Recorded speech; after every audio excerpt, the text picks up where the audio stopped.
Hey guys, Steven here. Um, I got a comment. If I can remember to plug it in here, I will. I just reminded myself that's why I said that. Um, by one of my best friends. Her name's Leo. So if she ever starts a channel, you should subscribe to her. But we got a comment asking uh, to make a video on asexuality. And I thought, okay, let's go ahead and make it. Because I did say that I was going to make this, but like this gives me an opportunity to make it now. So let's go ahead and get on into it with sexual fluidity. Sexual fluidity is the fluidity between sexualities. It's very self-explanatory. So let's go ahead and get into it with like asexual plus another sexuality, where you can add a little plus sign there, where it like pansexual plus asexual means panasexual, which is what I think I am. I don't know, but it's where you can fluctuate between pansexuality to asexuality. It's where you have a fluidity between those two, where you can identify as either one or both, or both.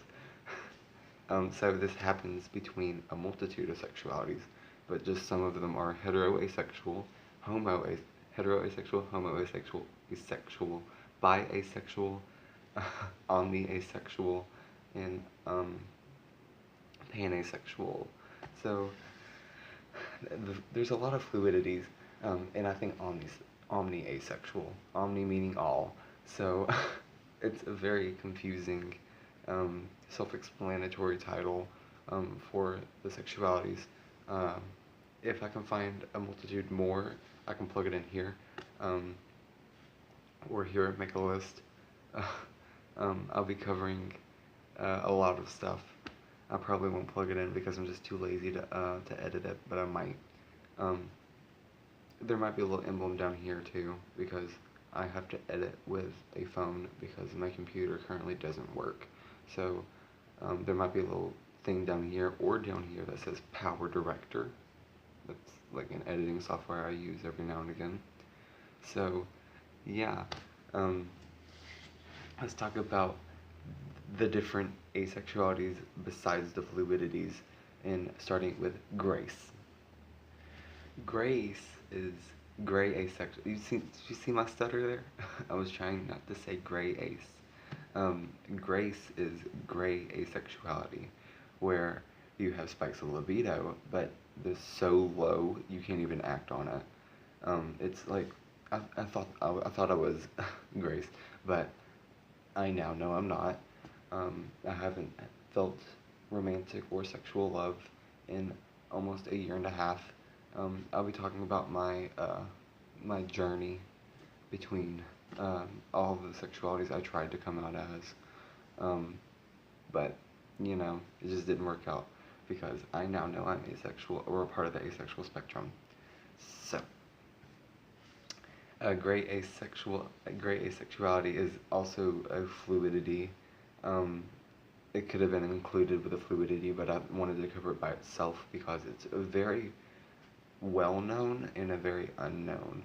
I didn't know about this until I started looking up the meaning of asexuality in humans, because if you don't know, asexuality is found in animals, where animals clone themselves. Oh god. I currently have acid burning a hole in my throat, but I'm still going to make this video. It can be found in animals, where a mother copies herself. It's like cells.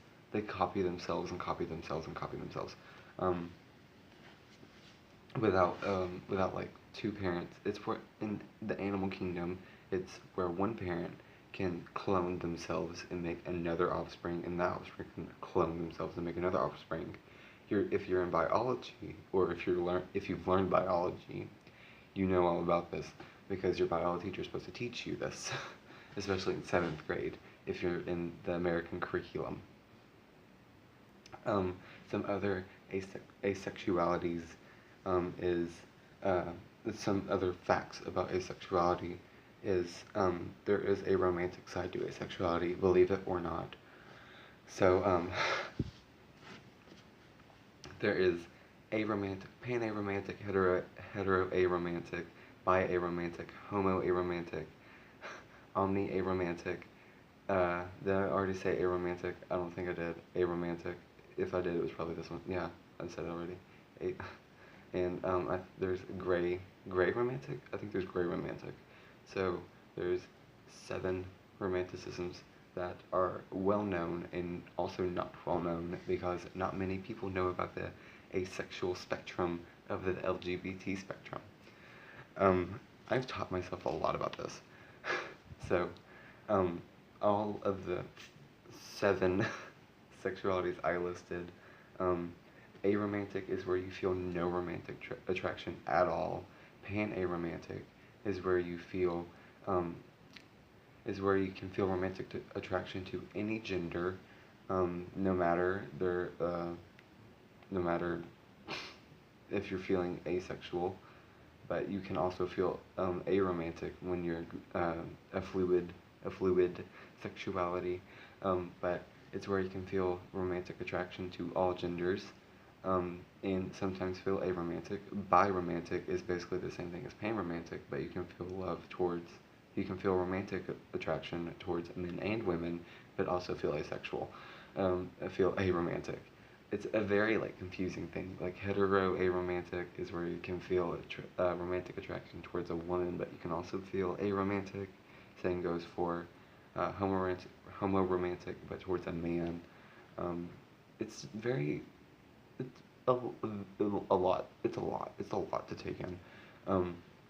Like sexuality is a lot. Like the spectrum itself is just a huge umbrella term. That's why LGBT is considered an umbrella term, because it covers everything, all sexualities. So, I hope you learned something about the asexual spectrum. I will now stop saying asexual and start saying ace, because I know certain people hate that word. Because I'm not a microorganism. I'm a human. That's very obvious. I'm gonna go and take my hair down. Add it in clip, because I don't like my hair right now. So, I hope you learned something about the asexual spectrum. If you did, comment down below what you learned, as well as your name, your gender, and your sexuality. And it's okay if your sexuality is undetermined and your gender, because we are accepting here. And thanks guys for watching. Be sure to like and comment that down below, and subscribe to the channel. I've gotten 2 new subscribers since I uploaded yesterday, which I'm very happy about. So guys, thank you for watching. Peace, love, and LGBT happiness.